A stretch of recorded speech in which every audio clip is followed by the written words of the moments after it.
salam sejahtera dan selamat datang sekali lagi ke channel ini Current Sphere MY. Kawan-kawan, negeri Sabah, satu negeri yang kaya dengan hasil bumi, berwarna-warni dengan kepelbagaian etnik dan juga budaya, tetapi terpaksa menanggung satu luka lama yang sampai hari ini masih lagi berdarah. Dalam video kali ini kita akan bongkar satu isu besar yang baru-baru ini dibangkitkan semula di parlimen oleh ahli parlimen Tuaran, Datuk Seri Wilfred Madius Tangau. Ya, topik panas yang kita akan bincang hari ini adalah berkenaan dengan misteri 400.000 orang yang hilang dalam rekod penduduk Sabah. Dan pendedahan ini bukan datang daripada orang sembarangan, tetapi daripada kenyataan seorang wakil rakyat yang berani menyuarakan kebenaran di dalam Dewan Tertinggi Negara. Oh ya, sebelum saya teruskan, biar saya jelaskan dahulu. Video ini adalah ulasan daripada artikel tulisan Daniel John Jambun yang bertajuk Madius sahkan apa yang rakyat Sabah sudah tahu, 400.000 hilang adalah legasi Project IC yang diterbitkan pada 31 Ogos 2025. Baiklah, jadi apa yang kita bincangkan hari ini bukanlah rekaan, bukan juga fitnah, tetapi berdasarkan fakta sejarah, laporan rasmi dan juga kenyataan ahli politik sendiri. Mari kita balik semula kepada isu pokoknya. Madius membangkitkan tentang perbezaan besar antara angka penduduk Sabah yang dikeluarkan oleh Jabatan Pendaftaran Negara JPN dengan Jabatan Perangkaan. Bezanya bukan 100, bukan 1.000, tetapi 400.000 orang. Soalan besar pun muncul. Siapa sebenarnya 400.000 orang ini? Kenapa mereka wujud dalam rekod satu jabatan tetapi tidak ada di jabatan yang lain? Adakah mereka betul-betul rakyat Sabah ataupun wujud akibat manipulasi yang terancang?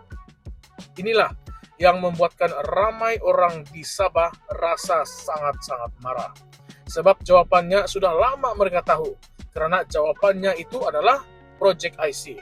Ya, Project IC, skandal politik paling gelap dalam sejarah Malaysia, khususnya di Sabah. Kalau kita imbas kembali sekitar tahun 1980-an dan 1990-an, ribuan pendatang tanpa izin dikatakan diberikan IC biru, kononnya untuk kepentingan politik. Suruhan Jaya Siasatan Diraja ataupun RCI yang ditubuhkan pada tahun 2012 hinggalah 2014 sudah pun mengesahkan bahwa memang ada ribuan IC yang dikeluarkan secara tidak sah di luar prosedur perlembagaan. Persoalannya, kalau sudah jelas terbukti, kenapa sampai hari ini masalah ini masih lagi berlarutan? Kenapa tiada penyelesaian yang konkret? Jawabannya mudah. Kerana ini bukan sekadar isu teknikal ataupun ralat statistik. Ini adalah isu pengkhianatan nasional.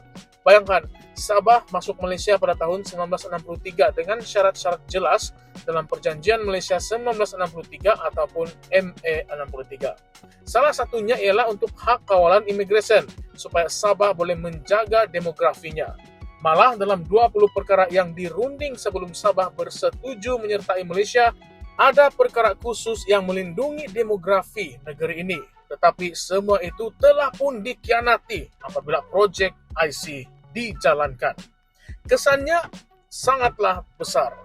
Pertama, komuniti asal seperti Kadazan, Dusun, Murut, Rungus, dan juga etnik-etnik lain yang sudah menjadi wajah asal Sabah semakin terpinggir. Identiti mereka semakin terhakis kerana tiba-tiba jumlah pendatang yang diberikan IC melonjak sekaligus mengubah demografi politik. Kedua, masalah sosial dan jenayah semakin meningkat. Bila migrasi tidak terkawal, sumber negeri seperti tanah, peluang pekerjaan, dan kemudahan awam ditekan habis-habisan. Dan yang ketiga, yang paling parah, rakyat Sabah hilang keyakinan terhadap kerajaan persekutuan. Ramai yang rasa dikhianati, diketepikan, dan juga dipermainkan. Kalau kita tengok dari perspektif undang-undang antarabangsa pula, tindakan ini sebenarnya bercanggah dengan prinsip hak menentukan nasib sendiri. Dalam Piagam Pertubuhan Bangsa-Bangsa Bersatu dan juga Resolusi 1514-XV, setiap wilayah yang bergabung dengan sesebuah negara mestilah dijaga hak dan juga integritinya. Tetapi Sabah yang dijanjikan perlindungan demografi, agama, dan juga immigration, semuanya dilanggar mentah-mentah melalui Project IC ini. Madius dalam parlemen bertanya dengan lantang, siapa sebenarnya 400.000 orang ini? Dan kalau kita jujur, rakyat Sabah sudah lama tahu jawabannya. Mereka bukan hilang, mereka wujud hasil daripada pengkhianatan. Setiap seorang daripada angka itu adalah bukti betapa Sabah dikhianati oleh persekutuan. Tapi, mari kita masuk kepada satu persoalan penting. Sampai bila isu ini mahu dibiarkan? RCI sudah jalankan kerja, sudah bentangkan syur, tetapi kerajaan bertukar ganti tetap tidak ada tindakan yang tegas. Kalau kita bandingkan, isu skandal politik lain di Malaysia selalunya cepat saja ada penyelesaiannya, atau setidaknya jawaban yang rasmi. Tetapi, Project IC mana? Senyap saja, sepi, seperti mahu disapu di bawah karpet, dan tidak mahu lebih ramai rakyat yang tahu tentang hal ini. Daniel John Jambun dalam artikelnya menyokong gesaan Madius agar kerajaan melaksanakan syur RCI. Tetapi katanya itu saja tidak mencukupi.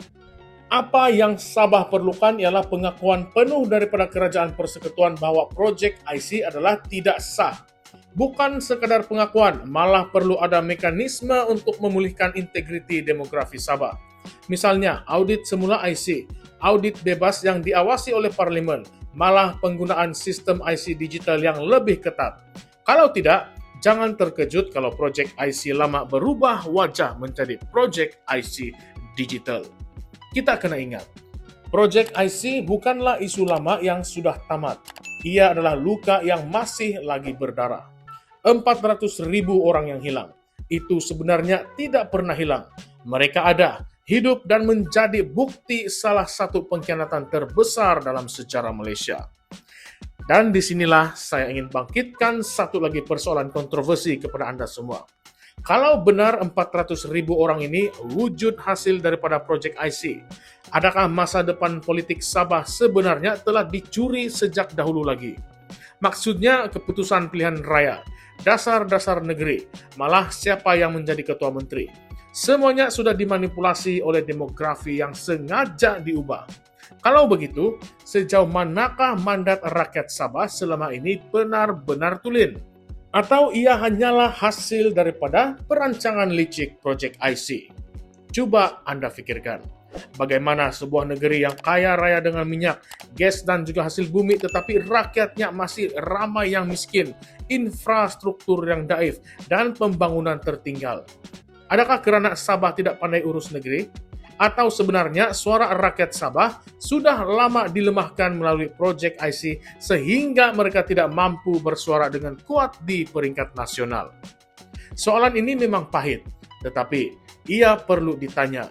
Kalau kita tidak berani menyoal, sampai bila pun isu ini tidak akan selesai. Dan untuk penonton dari Semenanjung, sahabat-sahabat kami yang berada di Semenanjung, ini bukan isu Sabah semata-mata, kawan-kawan. Ini adalah isu nasional.